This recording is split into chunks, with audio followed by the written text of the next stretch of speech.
Okay, today we're doing the transmission pan on a 3.4 liter Toyota four-wheel drive on my 4Runner. First thing you want to do is drain the fluid. It's a 14mm bolt. It's right there. Just finished draining, and then you want to remove all these bolts around the outside of the pan. There's 12 or 14 or so around there. Okay, so this is the dipstick tube right here. All my bolts are out all the way around. I'll count them for you later. There's a little widening in the dipstick tube right there. So I think what I'll try to do is get it from the top, and I'll show you that. Alright, here's the dipstick tube from the top. See, my ratchet is on a 12mm bolt underneath that bracket. I'll just go ahead and undo that.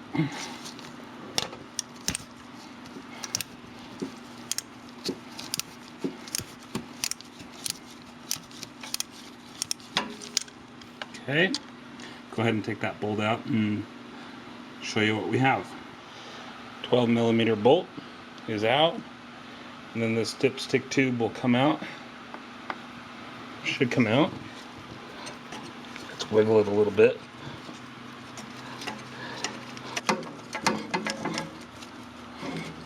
Yep, just like that. Alright, there's the dipstick tube. There's a little gasket on it. Sorry, my light's bad. Little gasket on there. So that's it. We'll go to the bottom and show you how to take the pan off. Okay.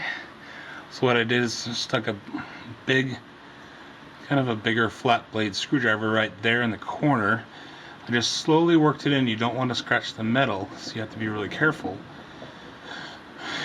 And you just kind of turn it, and this pan is coming off. Yep. Just like that. So the pan is pretty much off. We'll go ahead and take it off. You can see my dipstick tube. That will come down as well. Alright, so I got the pan off. What I had to do was just loosen up the sway bar. There's a bolt right there from on top. It's 12mm, and then a 12mm nut on the other side. Right there. And then same thing over there. That's the other one. And then there was 4 bolts holding the strainer on. It's called the strainer, but transmission filter. 4 10mm bolts holding that on, and then once you undo that, then a whole bunch of fluid comes out, and fluid's just dripping. So I have my drain pan right here.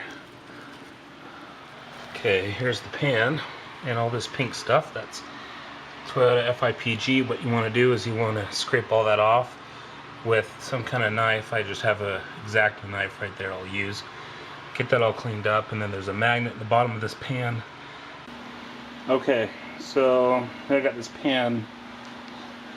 Started to clean this up here. There was 4 magnets in here. Some magnets, so we'll clean those off. Just a little bit brake cleaner or carbon choke cleaner will be fine.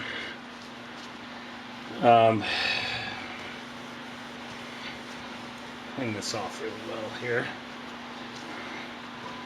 So what you want to do, I'll just take your blade and just kind of gently scrape,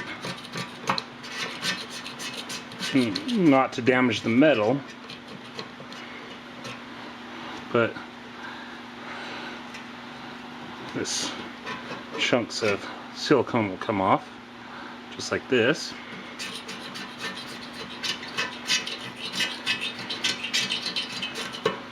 Okay, so the most important part is right here in the middle. Middle is what seals, and the rest is just excess. So you want a nice clean surface that you're going to seal against. Pretty much you shouldn't be left with hardly any pink. You're going to be left with a little bit of pink, which is fine. You know, you're not going to be able to get it 100% off of it off, but you need to get, you know, 97-98% of it off. You know, the cleaner it's going to be, the less chance you have of it leaking. Well, and we got this cleaned up the best we can here. Yeah, there's still some pink stuff on there, but it's not going to be perfect. And like I said, this middle ridge right there, that's what's most important. Okay, and then so we're going to spray that out with some carbon choke cleaner. And then the magnets, there was 4 of them. These we're going to clean off. These had some metal on them. Okay, now it's transmission side. So you see there's a little bit of pink stuff left over right there. Need to get that off. So you want to be very, very careful not to scratch this aluminum side. The best way to do that is try something soft and then work your way up to what you need. So I'm going to try it with a rag first and see if I can get it off. Obviously you want a clean rag. Okay, so now I'm going to put the strainer in. This is the strainer. That's the part number that I have for my VIN. I'm going to take this out and put the 4 bolts in and go from there. So basically I got this all cleaned up now. I just need to wipe it down with a clean rag again. Cut all the excess silicone off of there. It looks really good. No scratches. Okay, now we're going to seal up the transmission pan. This is the part number. And it is pink. It comes with this instruction guide. Okay. It also comes with this thing. I wish toothpaste has this. What you do is you stick it like that, and then you just turn it to expel the product. So go ahead and cut this applicator tip off. I like to cut it at an angle. There you go. Alright. Now what you want to do is go inside the bolt holes.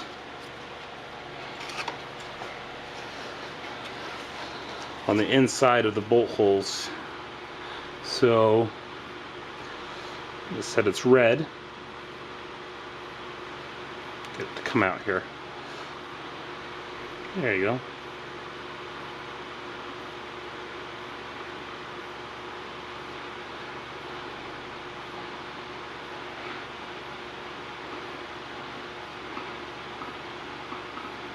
Okay.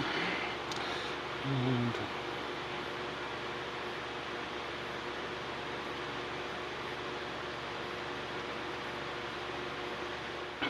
like that. And what I would recommend is putting 1 bolt up here and then 1 bolt down here in the corner to get it in. So go ahead and put the transmission pan in. Okay, so had to undo my sway bar a little bit more there. That bar to get the transmission pan in. You see I got about 4 or 5 bolts in now, and you just want to put them in flush, don't tighten them up. But then you want to get all of them going before it dries. Okay, got all these bolts in now, all the way around. I'll show you this. Alright, now what you want to do, so this is the front of the vehicle here, towards the sway bar there. Here's the sway bar. You want to go in opposite corners all the way around, tighten slowly.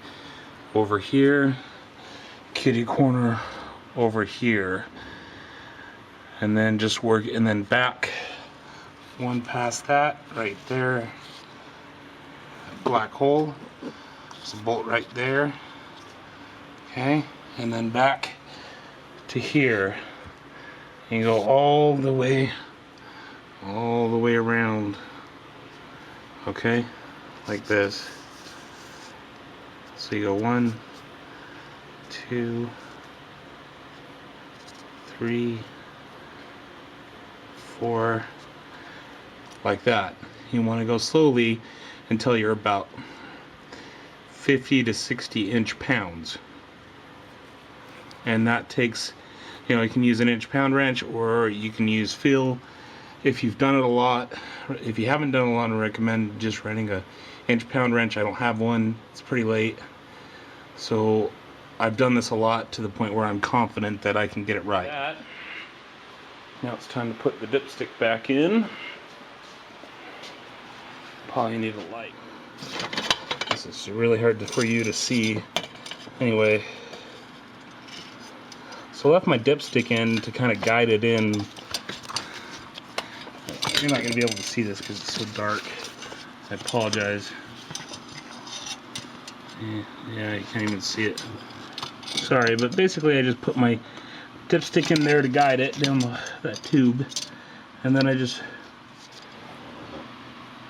there it is back in.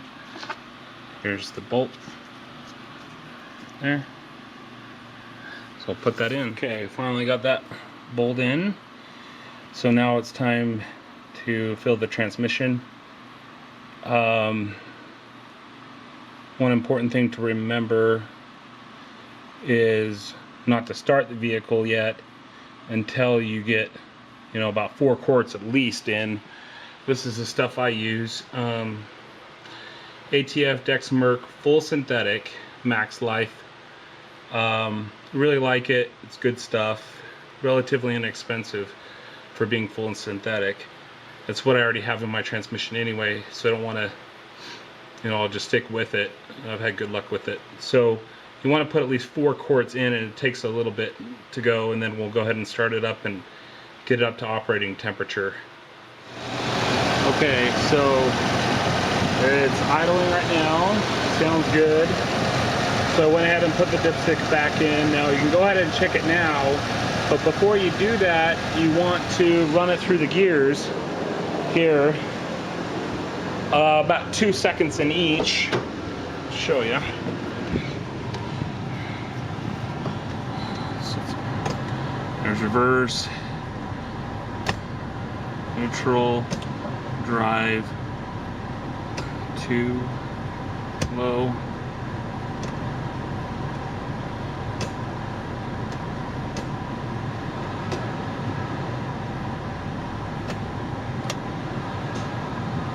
And then go ahead and check it. What that does is run the fluid through the valve body of the transmission.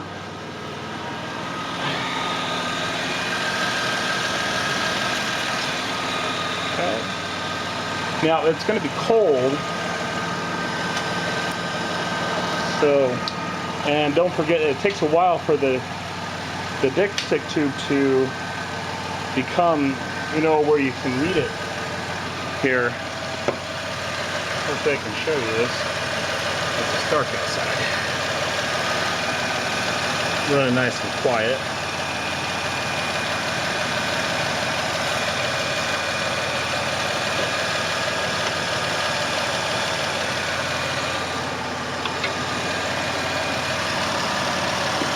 You can see, and it's right there. And here's cold, add and pull. So I'm going to be adding some. You definitely don't want to overfill it. So I usually go about, you know, I'm probably going to be a half a quart low. I've already got 4.5 in right now. So go ahead and put a half a quart more in. It's always more accurate to check it when it's hot. So I just leave the dipstick out for right now. And so it can go down the tube. If I check it right now, it's just going to go down the dipstick tube, and it's going to be hard to read. So let's check the leaks here. Good and dry. Excellent. So anytime you add fluid, ideally you want to run through the gears once, you know, just like I did, and then check it.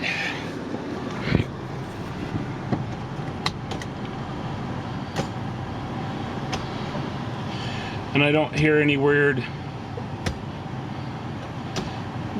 bumps, you know, or jerks out of the transmission at all, which is what you want. Now you may be asking why I did this. Well, because my transmission pan was leaking and my bolt was stripped, my old one. It's not gonna focus, sorry, but this is the old transmission bolt and it was stripped.